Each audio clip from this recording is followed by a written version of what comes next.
Hope you're ready for some random picks. We're gonna be going through the collection according to randoms from Discogs.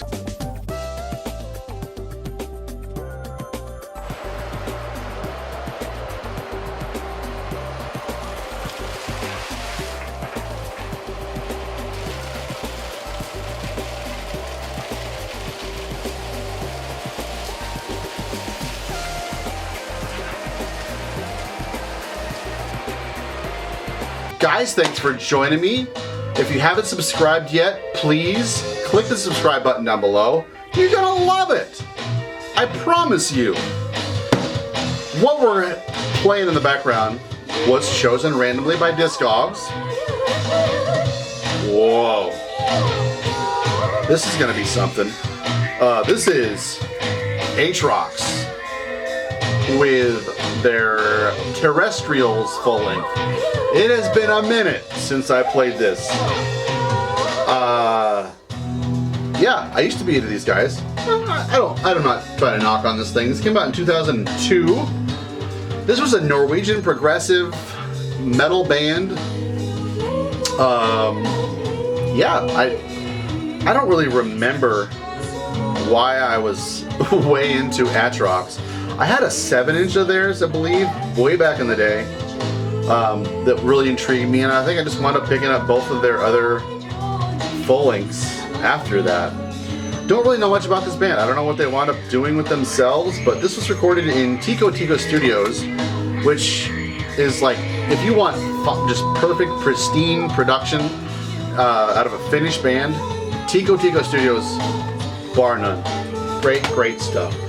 So we'll just hit the random picks button a couple of times. As you can see, the boxes are getting packed for the new house, so gotta have a couple of videos in the back pocket to keep you guys entertained while I'm moving into my new house. Random item, here we go. Ooh! So, the video I shot yesterday where we were doing this, several of those releases I had on CD and LP. This is gonna be another one of those cases. Alright, I apologize for the vocals in the background if they should be too offensive. So,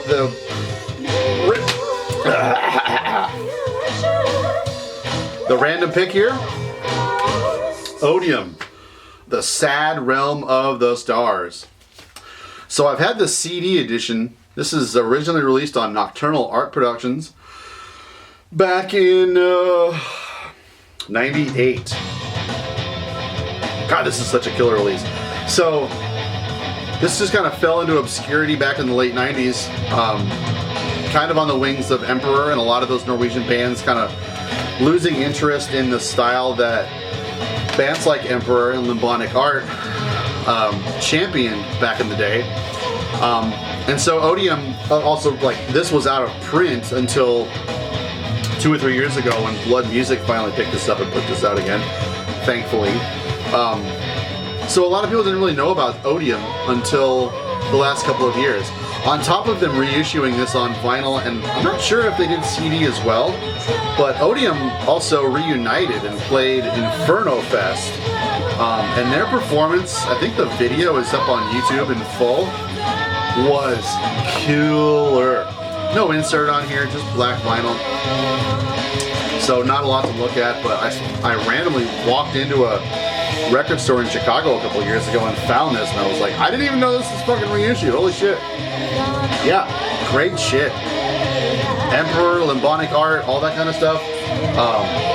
The thing that makes this even better is that it has a real live drummer on it. Anders Eek, who also played in Funeral, plays drums in this band. The cool thing about this, I wish it would have included band photos in that LP, so I'll give you a little treat here. The members in the original booklet, totally donning corpse paint.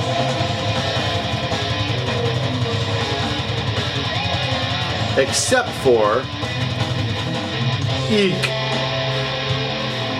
not playing your fucking corpse paint bullshit game today. Yeah. Funeral is also amazing. Get a load of that. Yeah, Odium, fucking great shit. There's a bonus track on this LP, I didn't know that. So the LP was limited to 500 copies, 400 black and 100 blue. Doesn't say anything about the bonus track. Okay, here, yeah it does. A later released bonus track. I don't know anything about that bonus track. In fact, I don't know if I've even spun the vinyl of it. I'm well familiar with the CD though. Love it. Okay, let's see what we got next. Random draw. Alright. Haven't played this in a minute, and I've only owned this for maybe 4 or 5 years. One of my earlier friends that I made through this YouTube channel was Chandler Brown. He and I used to talk a lot about a lot of killer, just like forgotten metal classics, and this is one of his favorites, and it was something that I was pretty much completely unfamiliar with. The band is called Vesania. The album is called Firefrost Arcanum. And this is a Polish band. I want to say members of Behemoth. Seems like Poland is very incestuous in their members, but he was like, this is one of my top 5 albums of all time. So I found a decently priced copy of it, and I don't know, it was kind of over my head. I'm very picky about this kind of thing, and I didn't really see the charm of the thing, but I wouldn't be surprised if someday, and I know I say this a lot, I put this in and it's like, and I find it pretty good. But I remember putting it on back when I bought it, and I thought, I don't get it, and I haven't returned to it since, sadly. Because I buy tons of other shit all the time. Came out in 2004. That's another thing, like around 2004, I was way more into like grim, nasty Scandinavian black metal than some of this more like brutal stuff, especially out of a non-Scandinavian country like Poland. I don't listen to a lot of Polish stuff for some reason. Another random draw. What do we got here? All right.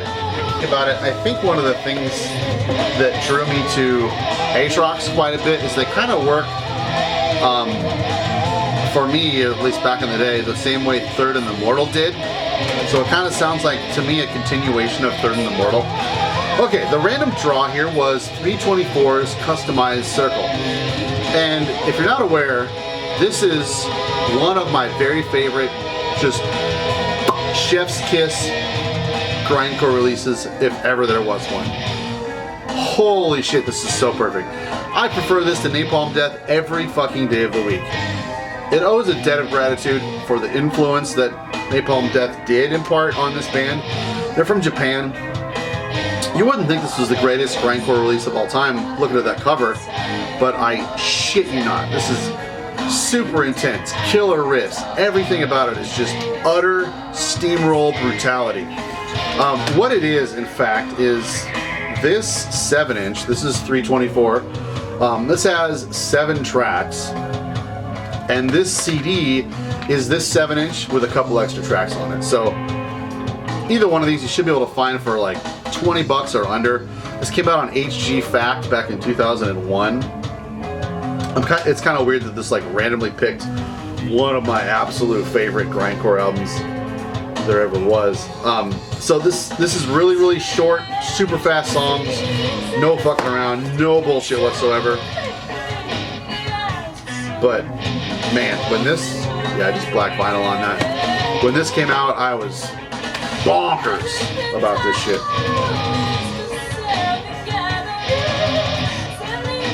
If you're new to the channel, I put links down below to all the albums that I talk about so you can check them out, because that's what this is all about. Alright, here's a weird one. I'm not sure if I still actually have this. Yeah. Okay, so back when we first changed from being black metal DVDs into Pagan Flames, we started trading with a lot of other labels. And this was a label that was super interesting, Rusty Axe Records. And this is one of their first releases, if I'm not mistaken. This is a split between Gates of Dis and Abiathar. 2 American black metal bands from way early 2000s. Oh, look at those colors. Ugh. The design and the layout on this thing is just cringy as fuck. Yeah, it looks like Zornow did that. My buddy Jeff Zornow, I'm not sure if he still watches the channel or not, but drew this killer cover, but the rest of this stuff going on here, dude, I don't listen to this very regularly at all. In fact, I put this in a couple of years ago and I was like, should I just get rid of this? But I just enjoyed being friends with Andy from Rusty Axe so much that I couldn't really bear to get rid of this. But this stuff is this black metal is so fucking raw, it is completely unlistenable. That's my unbiased opinion there. So, I want to say it's maybe like some of the earliest black metal, like nasty, grim black metal recorded maybe on like shitty computer microphones or something. It just sounds, there's just so little redeeming quality to the sound quality on it whatsoever. Alright, another random pick here. Come on. Whoa, this is not my bag. Okay, I am gonna put this in on my way to work tomorrow because I am not as familiar with it as I feel like I ought to be. Kataclysm's Sorcery. Come on, focus there, buddy. There you go. So I picked this up just a couple of years ago. I want to say it was in that cutout bin, half-price books kind of deal. But I've never really gotten around to getting into Kataclysm. It wasn't until my buddy Tanner of Obsequii told me that this was one of his favorite brutal death metal bands. So yeah, I picked it up and I've spun it a couple times, and I don't know, to the best of my recollection, Kataclysm is maybe a little too weird for me. Just didn't really hit the mark like I wanted it to. That could be the hallmark of it finally clicking one day and being something I obsess over, but yeah, I know a lot of people are way into Kataclysm and they're one of those fucking legacy bands that just continue to put out stuff that people seem to give a shit about. And I'm just like, I don't know. Alright, couple more random picks. Okay. I talked about this a couple of videos ago, so I'll grab it just in case, but I'm not gonna. So this is one of the most underappreciated, forgotten funeral doom death kind of albums I think I've ever heard of. I, in fact, forgot about it quite a bit for a couple of years until I did my Doomtober series last year, and I pulled this out and I was like, holy fuck, I forgot how much I love this. Rassalgethi with Nyrikon. There's not much to focus on there. Nyrikon, the White Hypnotic. Italian, super emotive, Thurgathon-y kind of, sort of like skepticism-y in a little way. But a lot less ethereal and more just down to earth. Just, so just depressing, amazing, so heavy. I will link down below for you to check out my long form review of this in my Doomtober series. They did one demo and then this full length, and that was it. And they turned into another project called Kenan, which I need to get. Oh, so good. I should see if I can find a Rassalgethi patch for my jacket.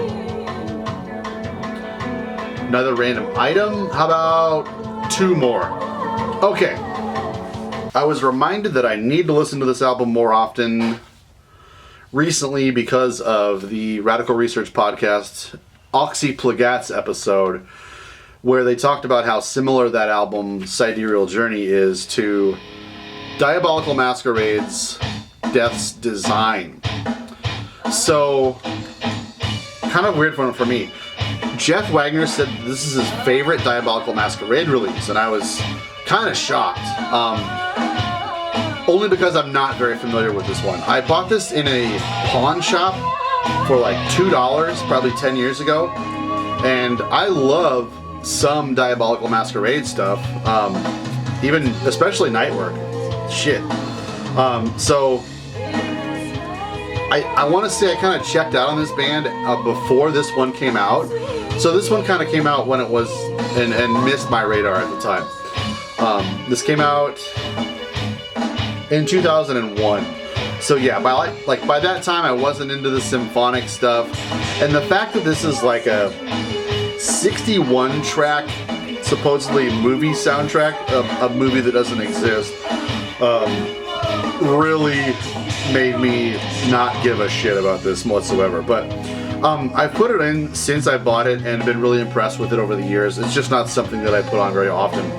I was listening to Phantom Lodge recently, loved it. I go back to that one quite a bit, but next time I'm into the mood for something kind of like this, I need to put this in, because this is just kind of lost on me. And hearing Wagner say that that's his favorite Diabolical Masquerade album, well, I was like, what? Craziness.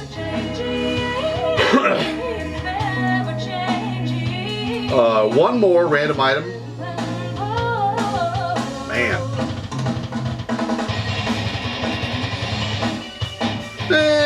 Alright, I am going to go out on a limb here and say a controversial opinion and say this is the last good summoning album. Oathbound. Beautiful cover art there. So, yeah, I do love quite a bit of summoning stuff. I've got all the releases now. I forgot I picked up Lugber's. But I really wasn't into that Old Morning's Dawn. I can't even remember now, did they do one after that or not?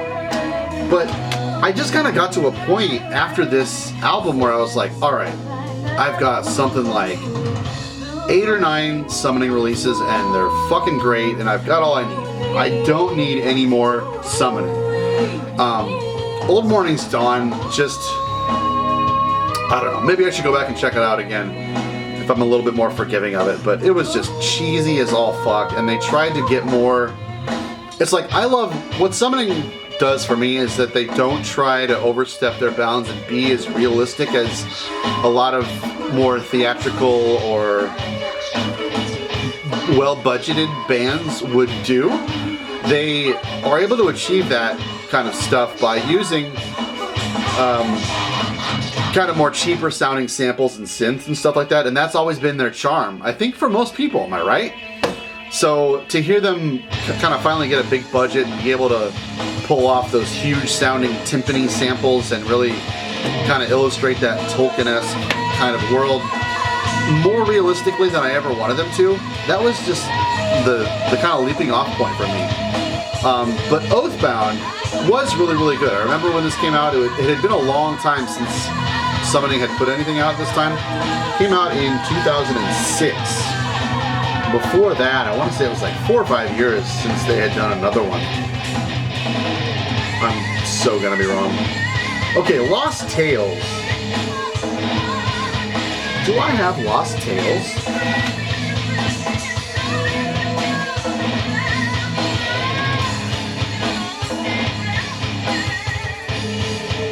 Okay, so that's where I fucked up. I don't have Lost Tales, and I don't think I've ever heard Lost Tales, now that I think about it. So, anyways, this is not a very good review of Oathbound. This is a great album. I wound up burning a copy of this for a friend of mine way back in the day, and we kind of bonded over this, Joseph. Dude, such a good album. So, apparently I need to pick up Lost Tales. I don't know how I missed that. That's weird. Okay, it's an EP. It's only got 2 tracks on it. I probably don't need it. Either way, so I hope you had a little bit of fun random grabbing some stuff here.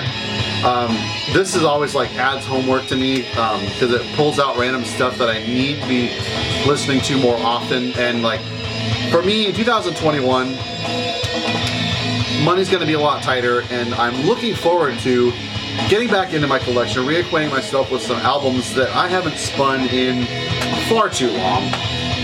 Diabolical Masquerade. So, like, I don't know, we'll go back a little bit. This is a solo project of dude from Catatonia.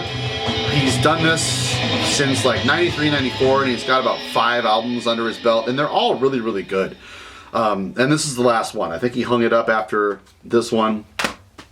Yeah, good stuff. Nightwork is also awesome. Features Dan Swano on drums. Love that album to death.